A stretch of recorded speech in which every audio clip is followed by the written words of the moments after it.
The American Civil War, or War Between the States, was really our great epic.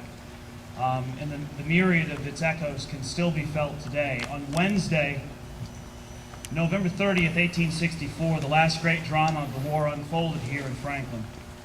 On a beautiful, sunlit Indian summer day, the soldiers who fought the two armies which confronted one another here well knew the other side. For over 2 years, these two sides, filled with farmers, merchants, school teachers, lawyers, West Point graduates, had struggled in places like Perryville, Murfreesboro, Chickamauga, Chattanooga, and Atlanta. They'd witnessed death and destruction on a scale which even today is virtually unimaginable. Yet by the summer of, or rather autumn of 1864, the war was far from over. Terrible fighting yet remained. Confederate General John Bell Hood, commander of the Confederate Army, was desperate to somehow turn the tide of the war, and his goal was to recapture Nashville, which had been occupied by U.S. troops since the spring of '62. General John Schofield, commanding the Federal Army, was trying to delay the Confederate advance so as to allow reinforcements to coalesce at Nashville. Purely by fate and circumstance did Franklin find itself caught up in the midst of the struggle that was to ensue here. When Schofield and his army arrived in Franklin at dawn on November 30th, he was unable to cross the Harpeth River because the bridges were impassable. While the bridges were repaired, Schofield ordered a defensive line to be constructed just south of town. General Jacob Cox took his headquarters here at the Carter House and began setting up the defensive perimeter, which ran from the area just northeast of where Lewisburg Pike and the railroad tracks intersect all the way to the other side of town, near today's intersection of Del Rio Pike and Hillsborough Road. The center of the line was just 240 feet south of the Carter House. Schofield had no intention of remaining in Franklin. By mid-afternoon, he had issued evacuation orders directing his army to withdraw across the repaired bridges at 6 p.m. The Yankees were going to march to Nashville. General Hood, at the head of his army, approached the southern edge of the Harpeth Valley around 1:30 and scanned the enemy position. It was clear the Federal troops were dug in and held a strong position. However, also clear were other factors. Not only did Schofield have a line of 18,000 men south of town, he had positioned 5,000 cavalry east of the Harpeth to block any possible flanking maneuvers. He also had 3,000 men north of the Harpeth holding the road near to Nashville.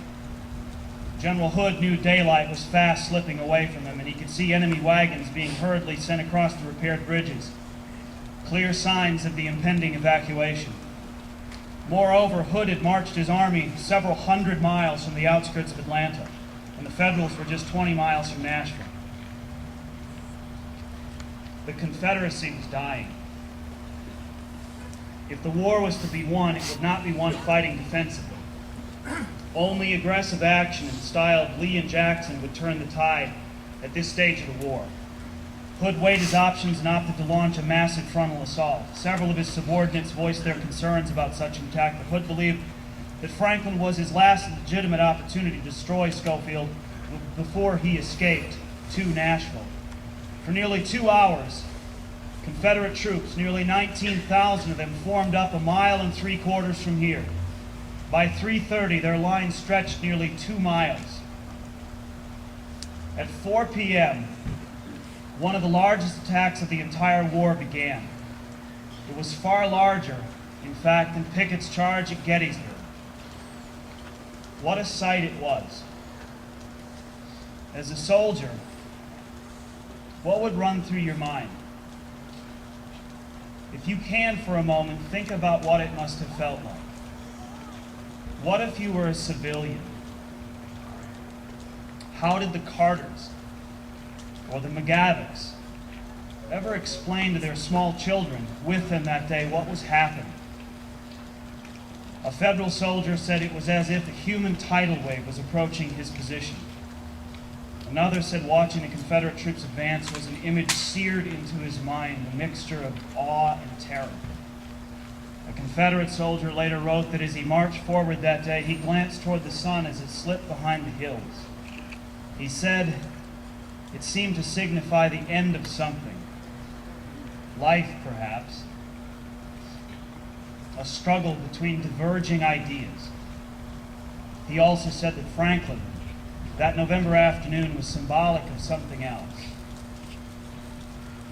It was better to be defeated in a blaze of glory than die a coward.